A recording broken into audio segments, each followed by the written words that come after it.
The compound sat on the edge of Abbottabad, Pakistan, a quiet city about 35 miles north of Islamabad.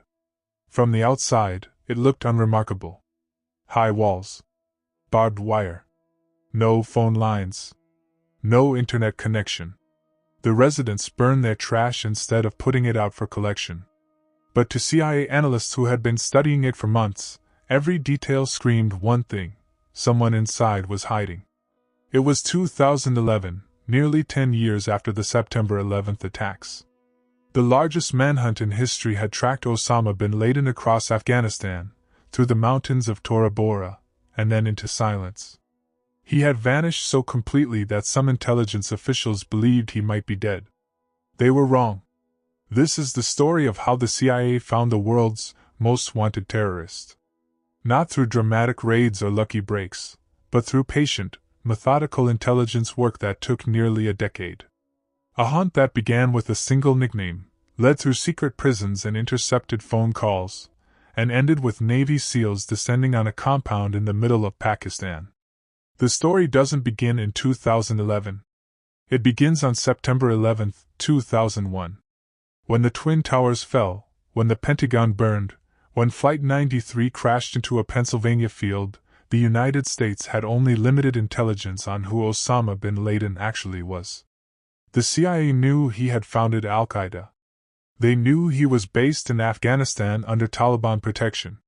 They knew he had been linked to previous attacks on American targets. But they didn't know where he was. They didn't know his networks.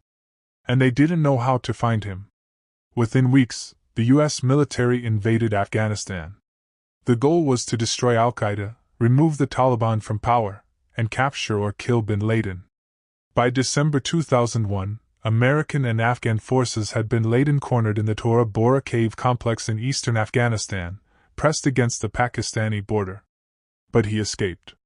Through a combination of bribes, mountain trails, and tactical errors by American commanders who relied too heavily on local Afghan militias, bin Laden slipped across the border into Pakistan and disappeared.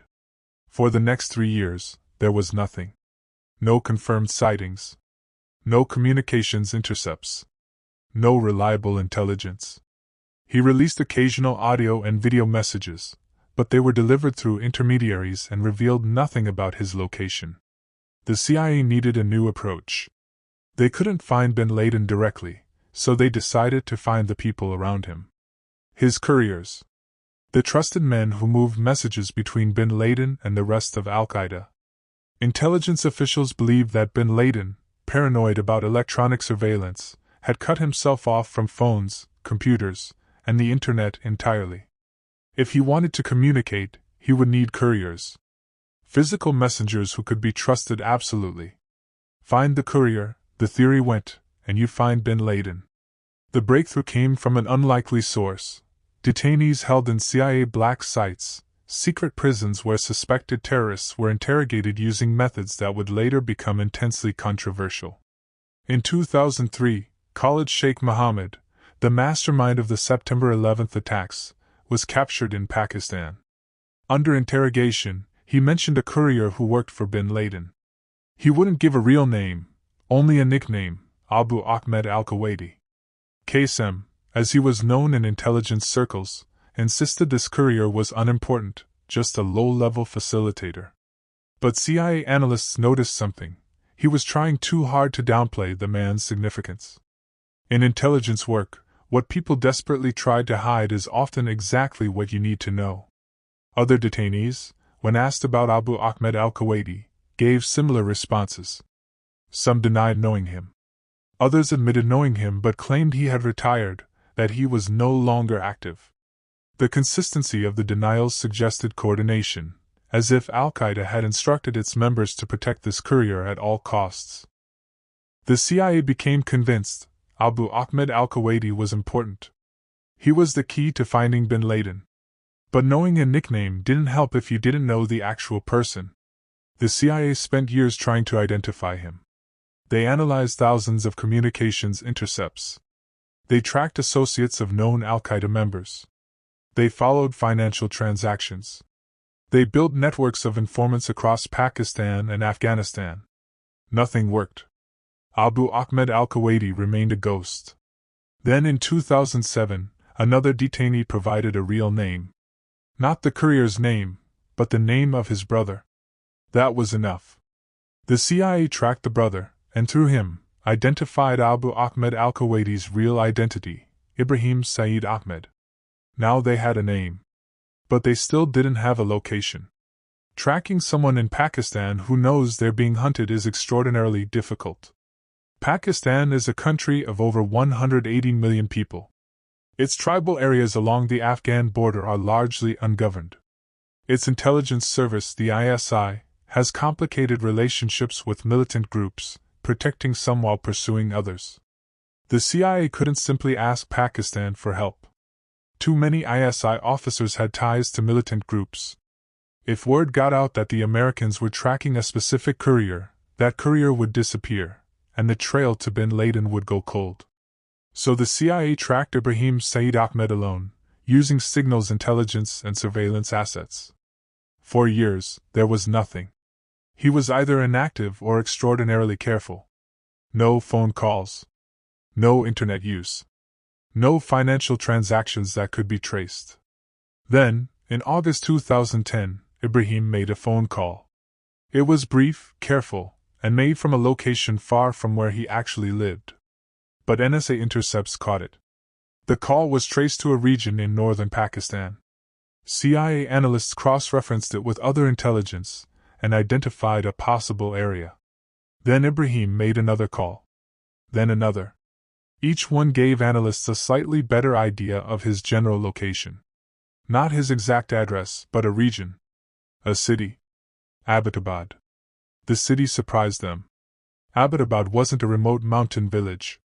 It was a well-developed town, home to a Pakistani military academy. Retired military officers lived there. It was the last place anyone expected to find the world's most wanted terrorist. But that, CIA analysts realized, might be exactly why bin Laden chose it. Hide in plain sight, in a place so unlikely that no one would think to look. CIA surveillance teams, operating covertly, began combing Abbottabad. They were looking for anything unusual. Any compound that seemed too secure. Any residents who behaved strangely. They found it in September 2010. A large compound on the edge of town, surrounded by walls 12 to 18 feet high, topped with barbed wire. The third-floor balcony had a 7-foot privacy wall, far higher than necessary. There were no phone or internet lines running into the building. The residents burned their trash instead of leaving it for collection, and they never left the compound, not to shop, not to work, not for any reason. The compound was valued at about $1 million, yet the identified owner was a courier with no apparent income. Everything about it was wrong. And everything wrong suggested it was right. The CIA began intensive surveillance. They used satellites to photograph the compound from above.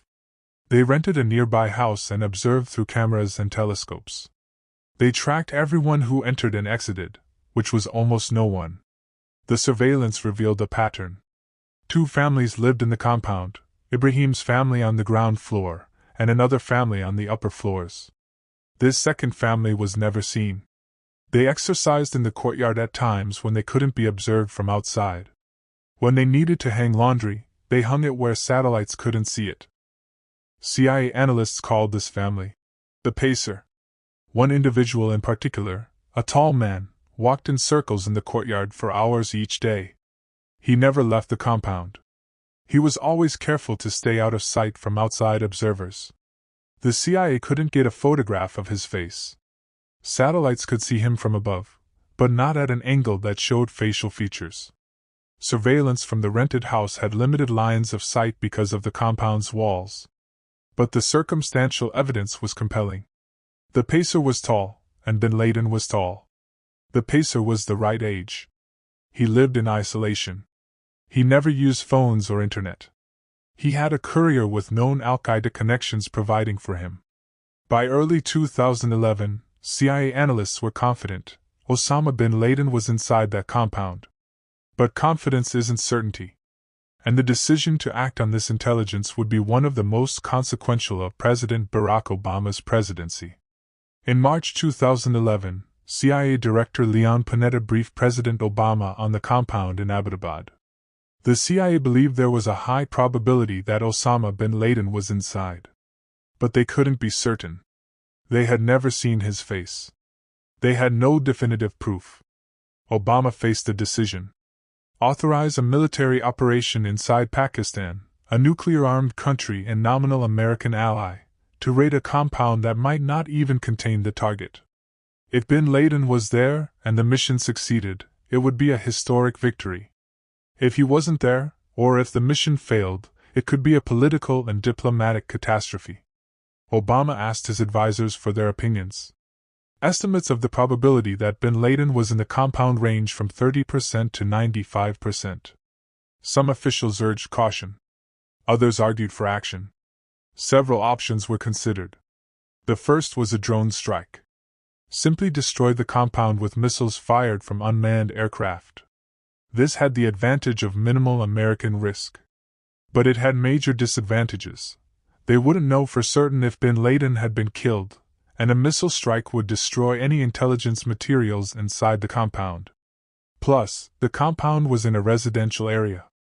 A missile strike would kill everyone inside and possibly nearby civilians. The second option was a bombing raid by B-2 stealth bombers. This would completely destroy the compound but had all the same drawbacks as a drone strike, only magnified. The third option was a ground assault by Special Operations Forces. This was the riskiest option for American personnel, but it offered the best chance of confirming bin Laden's identity and recovering intelligence materials. Obama chose the third option. He authorized a helicopter assault by Navy SEAL Team 6, officially known as the Naval Special Warfare Development Group, or DEVGRU. The mission was codenamed Operation Neptune Spear. Planning began immediately. DEVGRU spent weeks rehearsing the assault on a full-scale replica of the compound built at a classified training facility. They practiced the approach, the breach, room clearing, and extraction. They planned for contingencies. What if bin Laden was heavily guarded? What if he had explosives? What if Pakistani military responded? The mission faced enormous risks. The compound was less than a mile from a Pakistani military academy. Pakistani air defenses might detect the helicopters. Pakistani forces might respond with overwhelming firepower. The operation could trigger a diplomatic crisis or even armed conflict. But Obama authorized it. On April 29, 2011, he gave the final order: execute Operation Neptune Spear. On the night of May 1, 2011, two modified Black Hawk helicopters lifted off from a base in Afghanistan, carrying 23 Navy SEALs and an interpreter. Two Chinook helicopters followed at a distance, carrying backup forces and supplies for a possible rescue operation. The flight to Abbottabad took about 90 minutes. The helicopters flew low, using terrain masking to avoid Pakistani radar. It was a moonless night, and the pilots used night vision to navigate.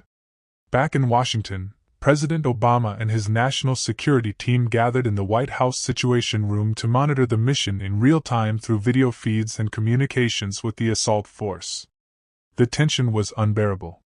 This mission represented years of work, billions of dollars spent, and the reputation of the United States.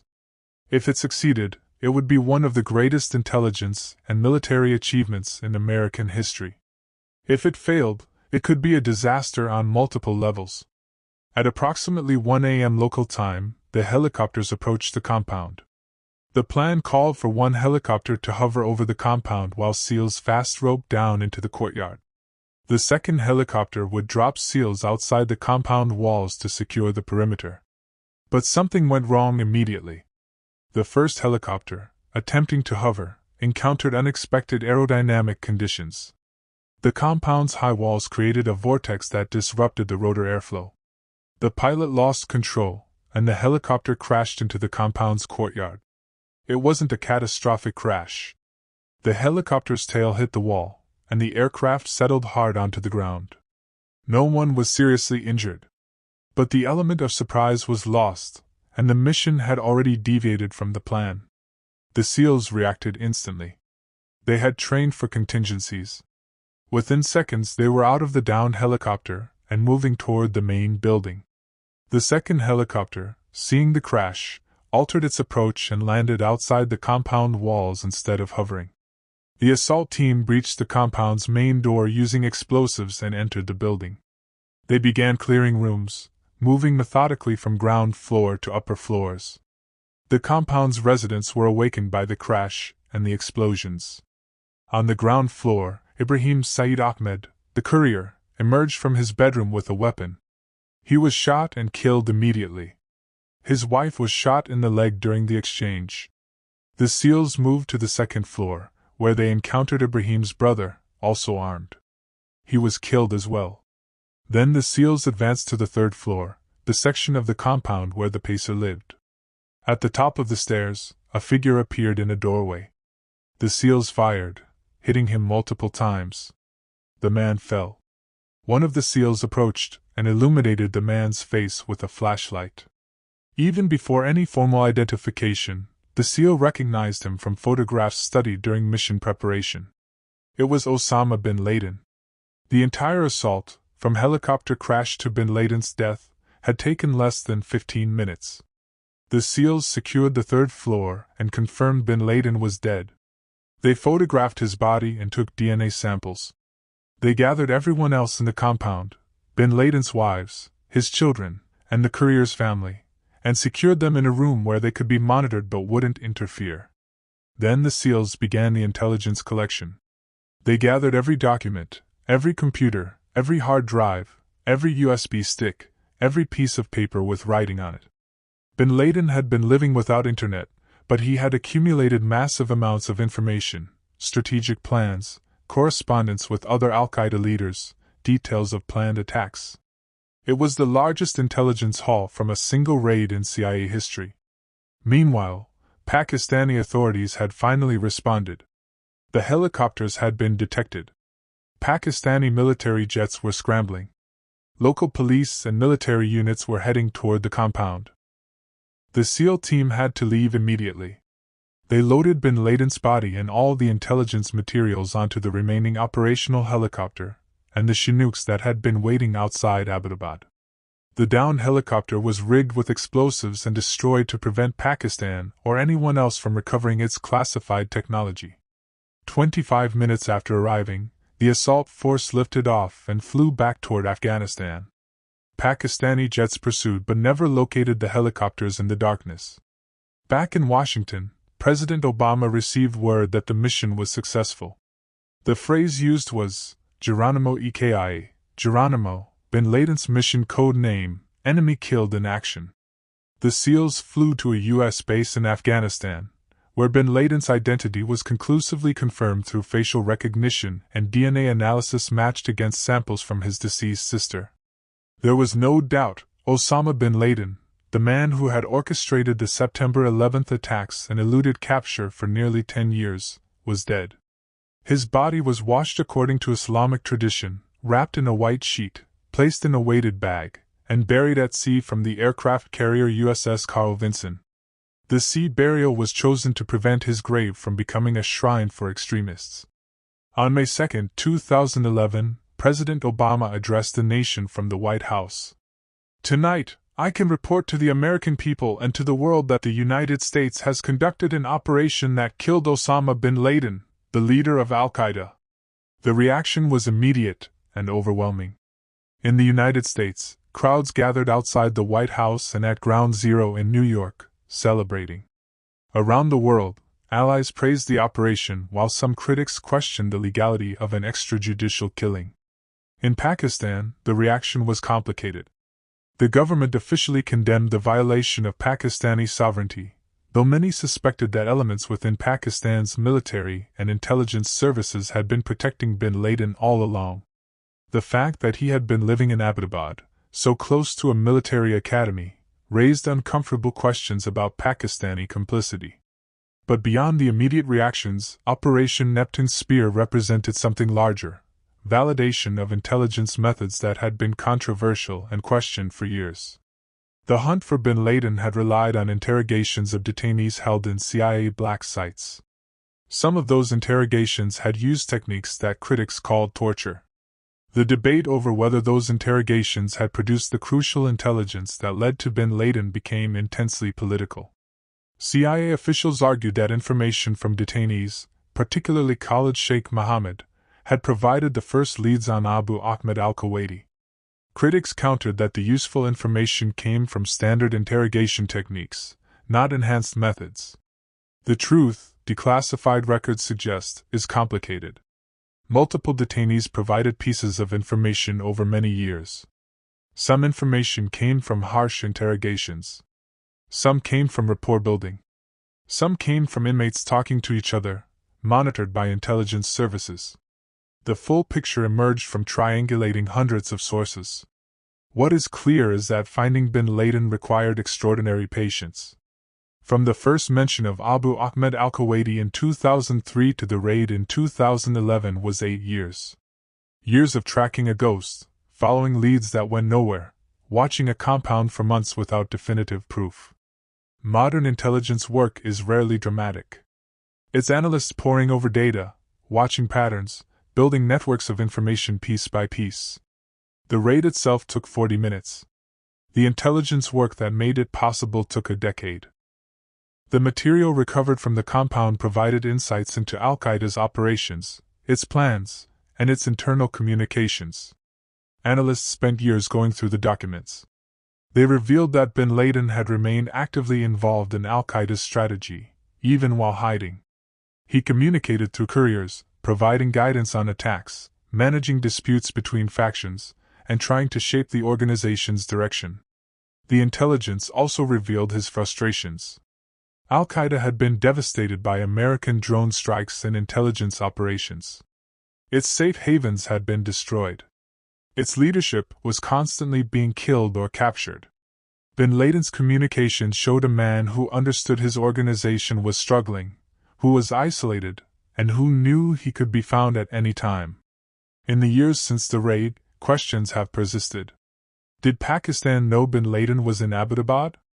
The official answer is no. But the circumstantial evidence suggests that at minimum, some elements within Pakistan's security services must have known or suspected. Was killing bin Laden legal under international law? The U.S. argued that the operation was a legitimate act of self-defense in an ongoing armed conflict. Critics argued it was an extrajudicial execution. The debate continues. Was the mission worth the risk? Absolutely. Bin Laden's death was symbolically and strategically important. It demonstrated that no one who attacked the United States was beyond reach. It provided closure for families of September 11 victims. And it removed Al-Qaeda's most charismatic and influential leader. But it didn't end terrorism. Al-Qaeda continued under new leadership. ISIS emerged and became an even more brutal threat. The war on terror, which began with bin Laden, continued long after his death and continues still. The legacy of the hunt for Osama bin Laden is complex. It showed the capabilities of American intelligence and military forces at their best.